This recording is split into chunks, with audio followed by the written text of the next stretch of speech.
Hi, Variety Boxing with Frank Warren and Queensbury Promotions. Lucky enough to be at the lovely home of Triple L. Little Louie Lynn. Yes, Richard. Or is it Loco? Oh yeah, Loco. Loco, not Little. Well, I had Triple L before when I was working in the scaffolding yard. My mate Danny say, "Oh yeah, we're more like Louie Lynn," and I think he's right. I'm still late all the time, but still get there. And we've got, I'll just flip Fraser. the camera around a little bit. We've got Fraser there. She's the badger slayer. Yeah. She looks all cute and sweet, but she's a little savage, really. We'll try and talk Frank into coming in. Yeah. A bit later. Yeah. But Louie, I mean, what most people probably want to know, they witnessed you in a classic nip and tuck fight the other week, headlining at the Copper Box. How is the wound?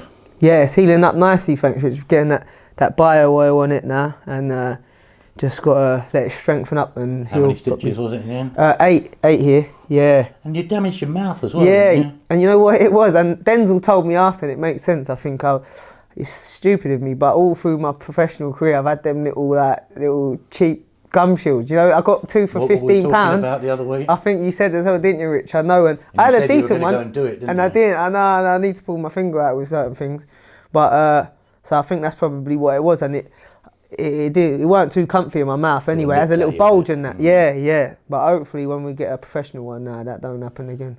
You just got to go and get a fitting, haven't you? Of course, yeah. I've got to get one with Loco on it as well, I think. Look a bit smart. So 8 stitches. Yeah. How long was it before they came out? Only about a week, so that wasn't too bad. And what are they telling you with regard to how long you've got to stay away from punching and contact and all that sort of thing? Yeah, I'm not too sure. I'm gonna have another consultation, and but hopefully, as soon as possible. I just, like you say, I need to just get them to look at it and they tell me, because I don't know when. For me, it looks like it's ready to go now. I'll get back in the ring tomorrow. You just don't know how easily it can reopen, though. Well, that's it. Yeah, they say time's a healer, don't they? So, but hopefully, not too long. And ideally, if I can get out this year, that's probably a bit hopeful thinking, but that would be nice. If not, then it is what it is, isn't it? When it's ready, then we'll go again. Nasty injury, though, isn't it? I mean, it was a byproduct of it was a good fight, but it was a messy fight. It was a messy fight, ragged, wasn't it? Of course. A lot of holding and bumping and, you know, falling people, like he's falling down and that. In the end, wasn't it? Yeah, I suppose. Yeah. It was a messy and scrappy fight, and so I feel like he was holding the majority of the time, but I did hold him a couple of times as well, and it was just one of them fights, and then he's on the back foot, I'm going on the front foot, and then we're tying up, and then I'm thinking, and then obviously you got knowing your main event, and your whole life's worked up to this moment. Like, it's like no pressure, you know what I mean? We're like main event now, but thank God we got the victory. It was a tricky fight, wasn't it? But so when you were standing in the middle with the referee, and Amin on the other side, obviously it was Amin Jahanzeb you fought. What were you feeling? Did you think you'd won it? Were you nervous? Were you thinking? You know? Well, I'll be honest. After the fight, I thought you were talking about before I was thinking it's on now. I was thinking we're here now. I was saying no, thank you, Jesus. When it was come to the decision, though, did you? Were you convinced it was going your way, or were you? Well, I wasn't sure. Because and usually I like to let my shots go and that, and then I was thinking and initially I thought. Because when we had the cut, Martin's like, oh, no, that's a bad cut, Lou, I can't send you. I was like, nah, please, Martin, like, one more round, I want to do it, I want to carry on.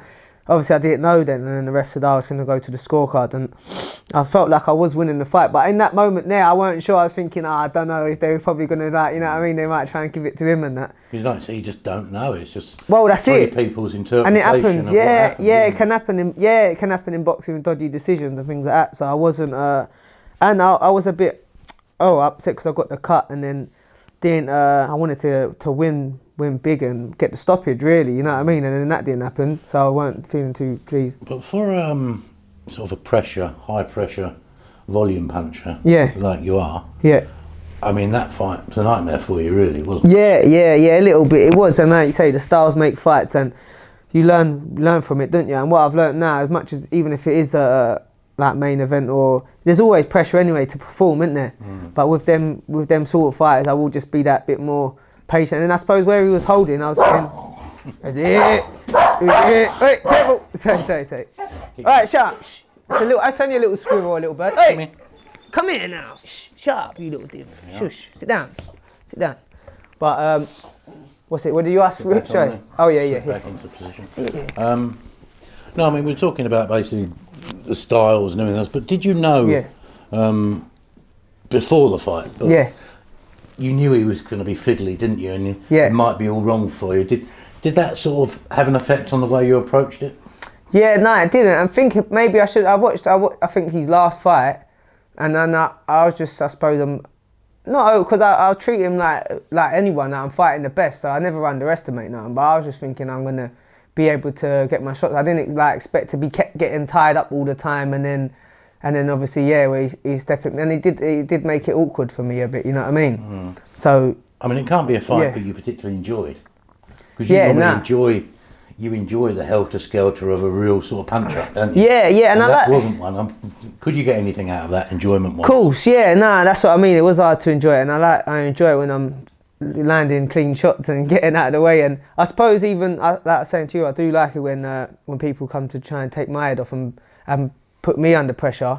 I prefer that. But I know that I can, maybe with them sort of counter-punchers type fighters, just relax and counter-punch them a bit more, because I can do that, and I'm good on the back foot and stuff. But I think maybe because of the occasion. That isn't your game. Well, that's it. I know, and I like to fight how I fight, but I can do that other style of boxing. So I think maybe sometimes going forward, I just have to mix it up a little bit. It does seem to be that after every single fight now in this country that's even marginally close, everyone bangs on about bloody rematches, don't they? Oh yeah. I mean, I think, to be honest, that's not a good fight for you. I mean, I would have thought. I mean, would you really want to do that again? Nah, like I say, if the fans want it, and I'm happy, I know I can beat him better than that. I say that weren't my best. I've sparred a lot better than that with even similar styles and that, and I know that was far from my best, that performance. So in the sense that I know I can, you know what I mean, I like a challenge, and I'm up like down the line or whatever. But I spoke to Martin, and even he reckons unless he's got a belt or something, make it a bit more worthwhile. Yeah, I mean, why put yourself I'm ready to fight anyone. Cool. Just because it was a closest sort of fight. Yeah. Don't mean you've got to do it again, does it? Cool. I know, and all these fans are calling it a robbery. Obviously, they want to see their man win, but like I was saying to you earlier, I think if you want to beat the champion, you got to rip the title off him, ain't you? And you got to, you know what I mean. You got to win big, ain't you? You got to dominate. I think the commentators or somebody sort of made the comparison of Josh Warrington against Kid Galahad. Yeah. And I can certainly see that, because Josh was certainly, even though he won, he doesn't want to do that again. But it wasn't a good fight for him. Yeah. True. There is a likeness there, isn't there? I suppose maybe and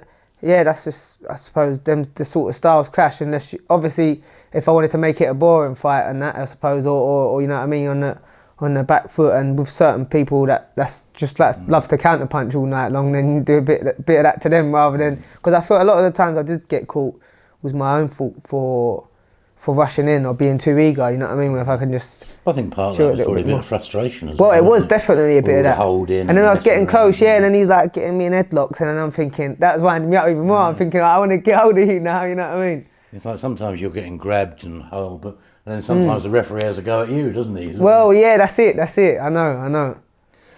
Now, you think after that lengthy period of inactivity, which obviously you endured, you got yourself back in the mix. But I think what you can say is, over the last two fights, the button's been pressed, and you're really at the party now, aren't you? Sort of things are really happening for you. You've been in proper 50-50 fights. Yeah. The guy, was it Perez? Perez, yeah.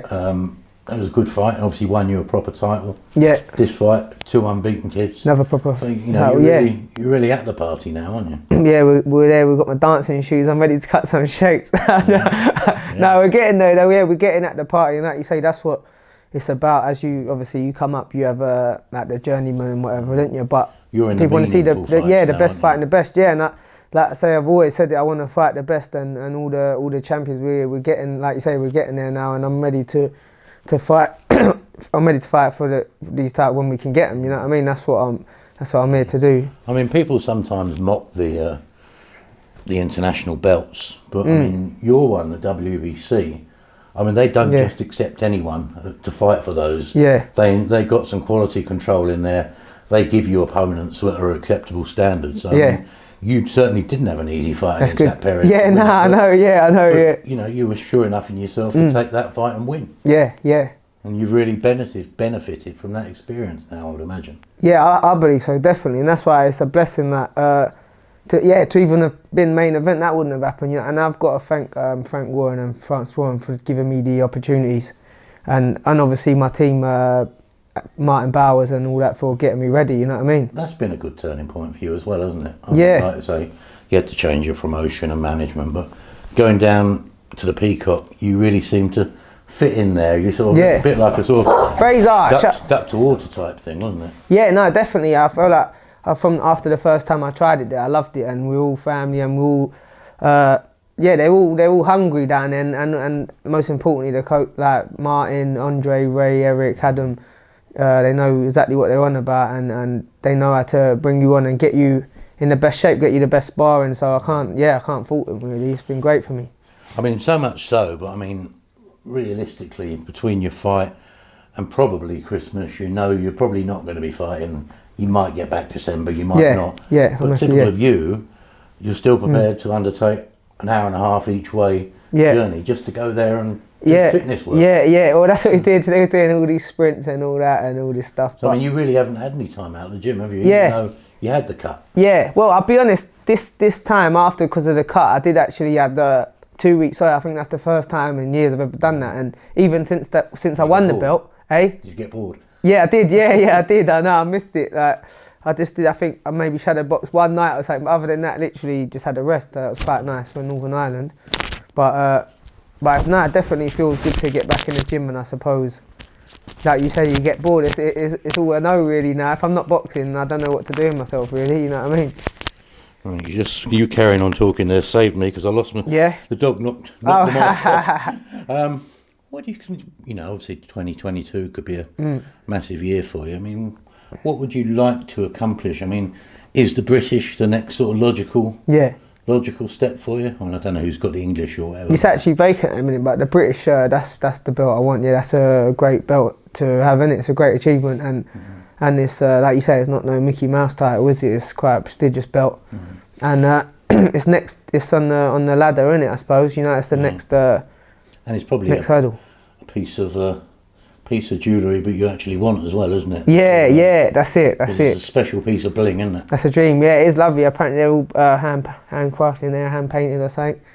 So yeah, that'd be nice. I've seen luckily enough, Bradley Skeet come down here as well years ago. Obviously he's just back into it now, isn't he? But he come and I bought some tickets off him, and he had the belt of him and that. And I see he showed me the belt and got a picture of him, and I was like, like. It's inspiring, isn't it? Yeah, I got to get my hands on one of these now. Yeah, so no, that will be nice, and like you say, it's vacant. So whoever he's actually vacated it. Apparently, yeah, he vacated it now. So the board should be putting a couple of names out for that soon, shouldn't they? Yeah, hopefully, yeah. So I'll try. Who personally was British champion? You helped become world champion, didn't you? Yeah, and I think that was good for me.